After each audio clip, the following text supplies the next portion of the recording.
kita mesti belajar antropologi Al-Quran. Mushaf yang disusun ini, apakah seperti itu yang dimaksudkan Allah dan Rasulnya, petunjuk sepenuhnya, atau itu merupakan karya manusia? Mushaf ini karya Tuhan apa karya manusia? Sayyidina Umar usul dikumpulin Al-Quran nih, yang hafal sudah pada mati dalam perang Harburidah, ya kan gitu. Tulisannya di pelepah korma sudah pada rusak, ya, di kulit-kulit pada dimakan rayap, di batu-batu sudah berceceran. Abu Bakar setuju nggak? Enggak. Alasannya apa? Karena Rasul tidak menyuruh. Terus digencar tiap saat. Jadi mengumpulkan mushaf itu idenya siapa? Idenya siapa? Sayyidina Umar.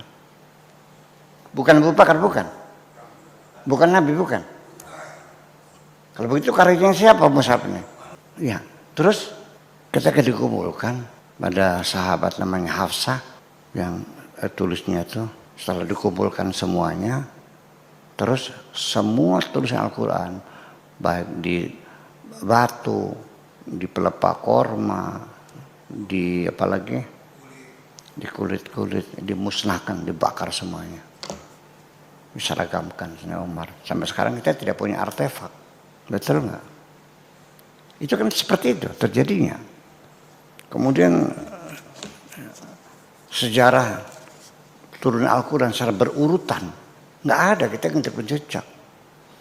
Asbabun nuzul juga sangat miskin sekali, nggak ada.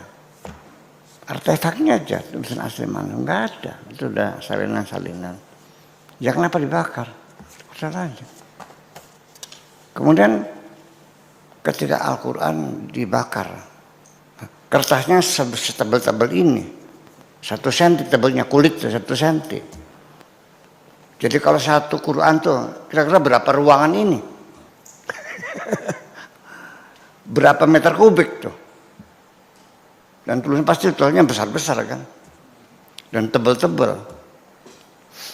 Jadi berapa truk tuh kulitnya tuh? Di seluruh kota dimusnahkan semuanya. Nanti kita kan kecewa jadinya. Ya udahlah begitu. Persoalan seperti itu.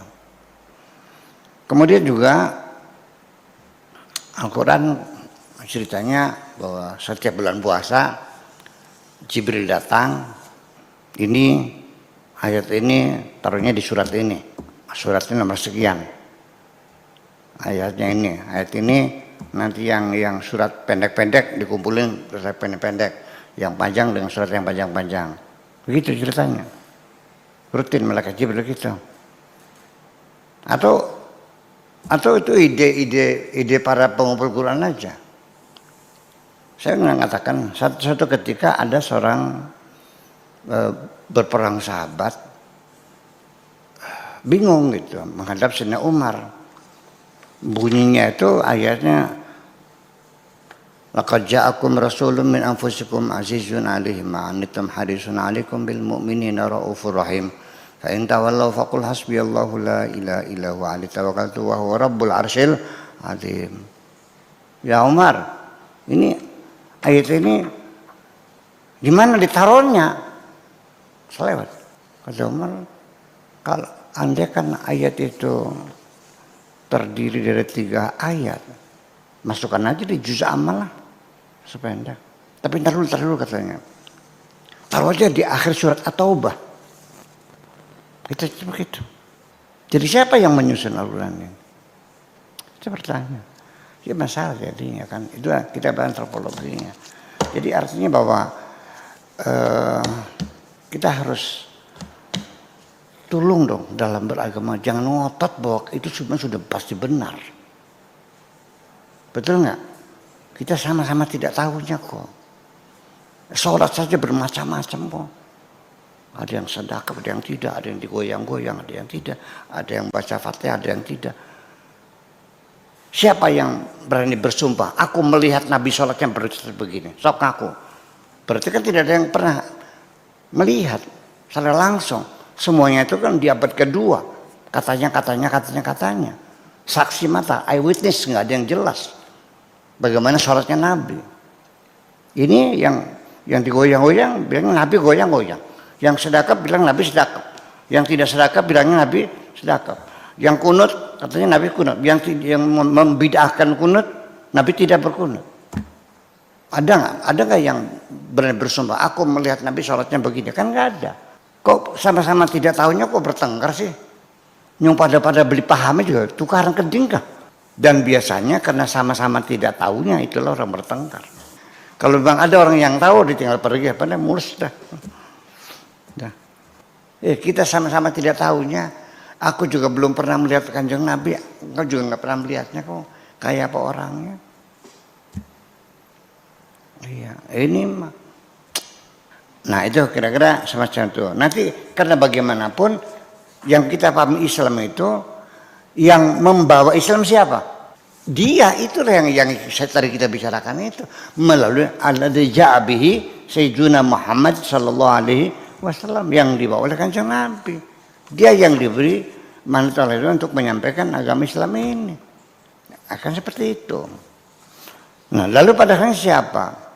Jadi pada akhirnya kita mengenali Islam itu ya sampai kan Nabi juga tidak pernah mendefinisikan. Nabi juga Al-Quran tidak pernah menafsirkan kok. Punten, nggak ada tafsir Nabi itu. Iya. Ya tafsir ya tabiin ya, sahabat ya Abdullah bin Abbas sebagainya, hanya beberapa ayat saja. Nah, jadi ya ketika para mufassirin itu menafsirkan Al-Quran, itu jangan dikiranya sudah demokrasi seperti di Amerika, yang enggak dong.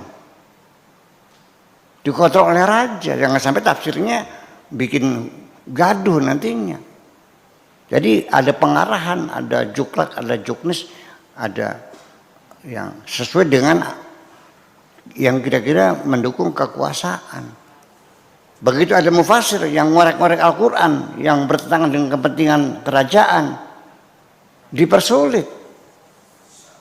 Ya, para warak tuh pedagang kertas, toko kertasnya tuh, itu langsung dipanggil raja. Jangan, kalau si pulan beli kertas jangan dikasih, nggak boleh. Kenapa? Karena tafsirnya sekapa dewek. Jadi artinya mufassir itu diarahkan oleh raja. Nah, ketika saya menyalahkan mufassir, kok geger sih? Gimana lagi? Memangnya mufassir tidak boleh salah? Gak ada malaikat gitu. Yang dia jadi persulit oleh raja aja. Jadi kita belajar antropologi ini, belajar seperti apa, jangan gimana lagi. Ya itulah kira-kira seperti itu.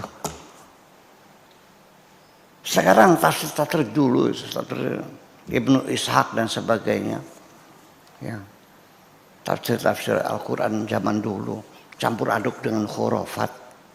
Harus kita yakini kebenarannya. Banyak tafsir yang salah. Kok sih kira-kira kita bilang salah tafsir? Aneh kan? Ya iya, persoalan kan gitu. Ya. Jadi bingung. Jadi kita merumuskan Islam ini jadi bingung akhirnya, seperti mana Islam ini? Ya, kita seperti ini